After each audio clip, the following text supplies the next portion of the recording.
Welcome back. You're listening to Get Real with Bob and Stacey. You're joining us for our Leaders of Legend segment, and our guest for the segment is Amy Newmark, publisher, editor-in-chief, and author of Chicken Soup for the Soul.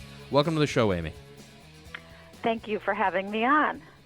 So I want to give a little bit more of an in-depth background on Amy. She's a writer, speaker, Wall Street analyst, and business executive in the world of finance and telecommunications for 30 years. She's the publisher, editor-in-chief, and co-author of Chicken Soup for the Soul book series. By the way, we'll talk in a second. She has her own Chicken Soup for the Soul book coming out any day now. By curating and editing inspirational true stories from ordinary people who have had extraordinary experiences, Amy has kept the 22-year-old Chicken Soup for the Soul brand fresh and relevant and still part of what's going on in the world. Amy graduated from Harvard, where she majored in Portuguese and minored in French. She wrote her thesis about popular spoken word poetry in Brazil. You're one of the most interesting people. I want to come have coffee with you. You have such a diverse background. It's unbelievable. Maybe I just keep changing my mind. Oh my God. I'm like, wow, this woman, I would love to be stuck at a wedding next to you because you're so interesting. I'm sure we'll be seated together at the cousin table sometime. I always seem to get stuck with the cousins. That's awesome. So she has a national syndicated newspaper column and is a frequent radio and TV guest where she passes along real life lessons and useful tips she has picked up from reading and editing thousands of Chicken Soup for the Soul stories. One of the best things I love about her is she says that amongst other hobbies like hiking, one of her favorite things to do is read books that she did not have to edit. So that's awesome. So yeah, that is awesome. But you know what's awful? If I get one from the library, I'll start like marking typos in the book. Oh my God! I do and then the I send same it back thing. to the library with little typos indicated or grammar errors circled. Oh my I God! get all incensed about it. Yes, I love that. So I mean, there must be millions of entries of people that send in their stories for a Chicken Soup for the Soul book. What makes for a great story? How does your story get to be so good that it gets included in one of these books? It is pretty amazing to get in because we'll get 5,000 submissions for one book, and we only have room for 101 stories. Wow. And we read all 5,000 submissions, so everybody has a chance because we actually love finding new people who we don't know, who we can publish. So we look for stories that make us feel something. If a story makes us laugh, if it makes us tear up, if it makes us write a note for the next editor who's going to read it, this is so cool, look what this person did. If it makes us learn something, think of a way we can improve our own lives, but it has to make us feel something, and we don't like stories that are really essays. Oh, and you know what we don't like? That thing they taught you in 7th grade where they say, tell them in the first paragraph what you're going to tell them. Oh, then yes. Tell them, and then tell them in the last paragraph what you just told them, and I always end up deleting the first paragraph and the last paragraph because Chicken Soup for the Soul readers are very smart. They don't need to be told what they just read. They already know what they just read, and they already understand what it was saying to them. So I like to start the stories in the action. Right. I don't want a story where it's I'm going to tell you a story about fortitude and learning I had inner strength. Yes. I would like the story to start out, as I hung off the cliff, holding onto the tree root, I prayed it wouldn't break. Oh, that's I love a good way to start a story. Yes, that's awesome. So I'm curious, in your life, you've read all of this stuff. Is it possible for you to have a bad day? Or do you have to, think back to all those stories you've read and it just inspires you? I think that, I've been doing this now almost 9 years, and so I have read tens of thousands of Chicken Soup for the Soul stories. Probably 25,000 stories that we've published, and tens of thousands more that I've read that were submitted but that we didn't publish, but where I could still learn something. And so I have learned so much about people, and really, when you read all these stories from people who have been through so many challenges and are going through all these awful things and are still upbeat and counting the blessings in their lives, it really helps you to put your own life in perspective. And so when I have the occasional bad day, and for me a bad day is that I have too much work to do and I'm feeling overwhelmed, I just say to myself, idiot, you love your job, you signed up for this. All of this extra work that you have to do that's overwhelming you, you created for yourself. So stop feeling sorry for yourself. You're doing exactly what you signed up for. Yes. And so it's true. I've become a much happier, less judgmental, more grounded, more grateful person since I started doing this job. Yes, and you must be awesome for like your friends and family when they're having a problem. You can be like, "Hey, go to Chicken Soup for the Soul: The Power of Gratitude, Chapter 3." And you'll get this. I end up telling them stories from the books, and I do feel like I almost feel like I've had psychologist training because when you have internalized tens of thousands of stories, it's like reading case studies, for being a professional therapist. I mean, you do learn a lot about how people feel, how they got there, how they get out of it.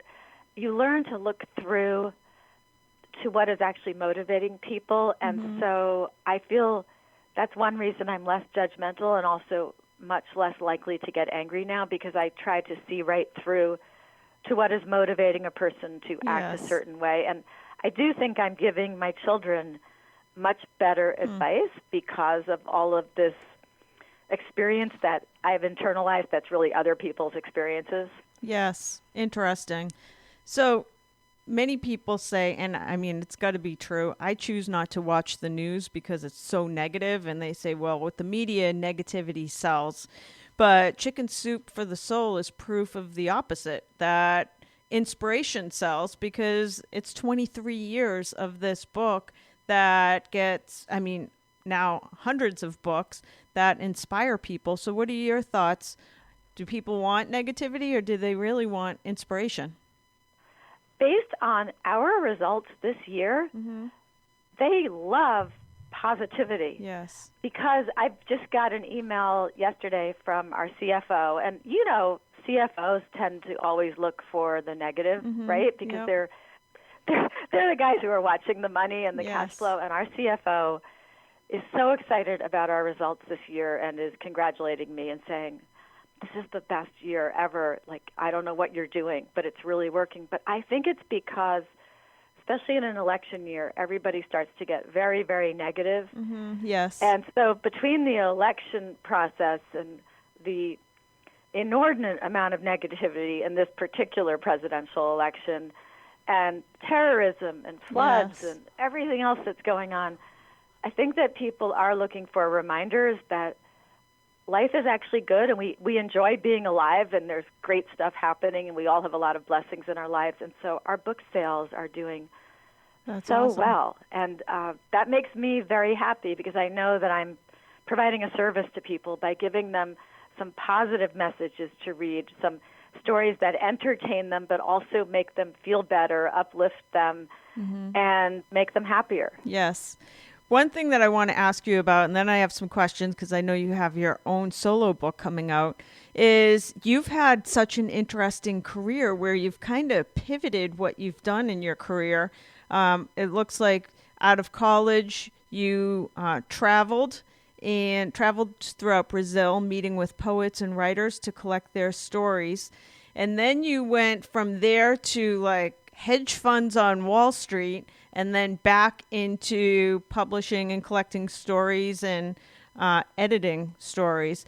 So tell us like your mindset behind such dramatic career changes.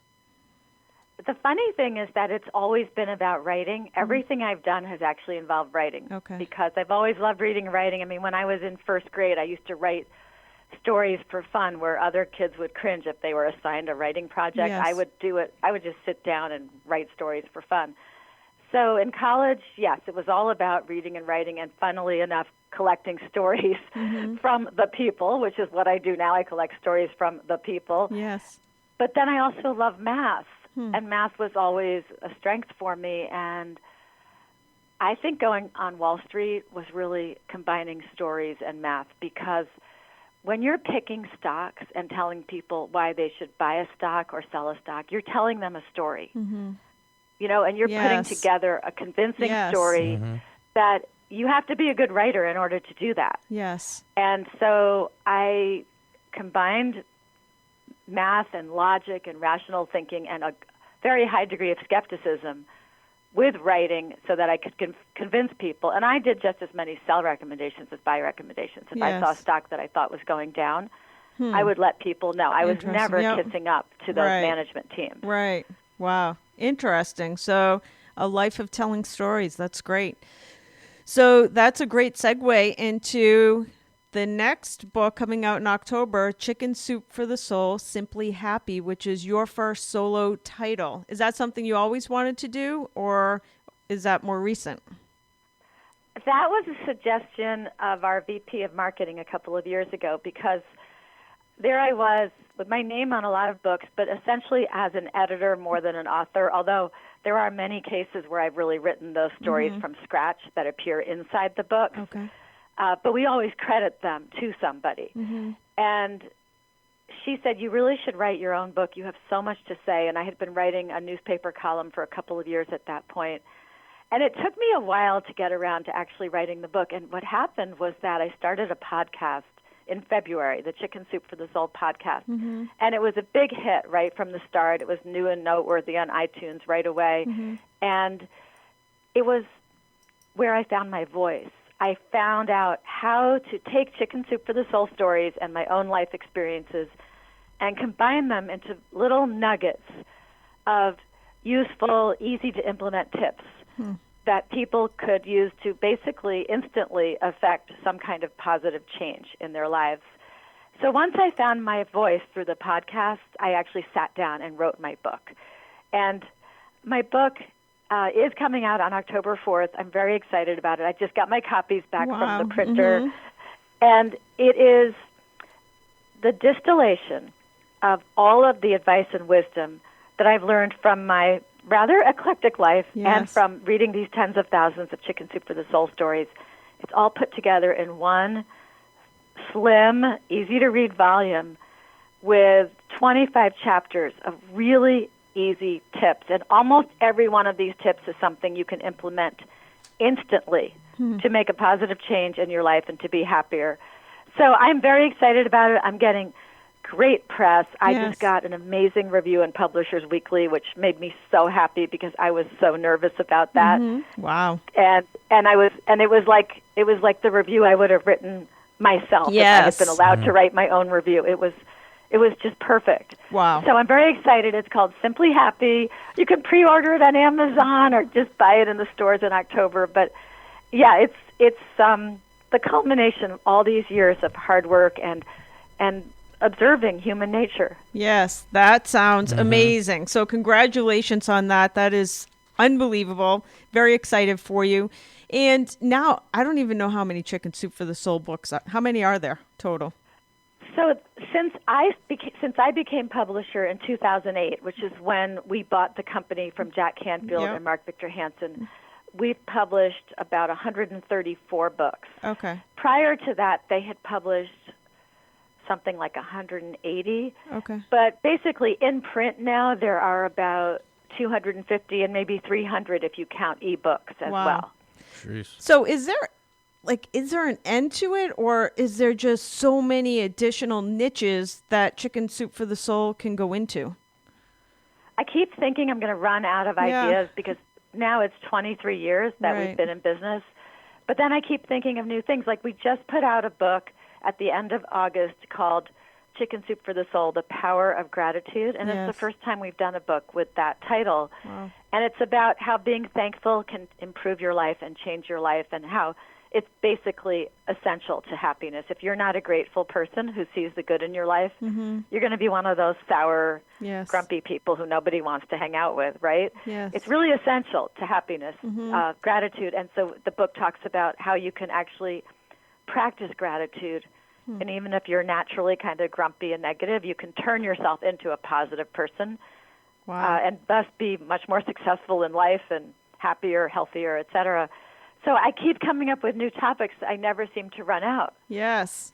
Everybody needs it. Everybody needs the inspiration. Plus, one thing I'll say about Chicken Soup for the Soul books is I don't even know how I buy tons of them every year because they're an amazing gift. Yeah, they are. They are, and we're way more popular in print than most books because people want to give them as gifts. Even though you can give an ebook as a gift, people just my Simply Happy book, I've just given it out, and people in the office are already reading it and highlighting it and folding over pages on their favorite chapters.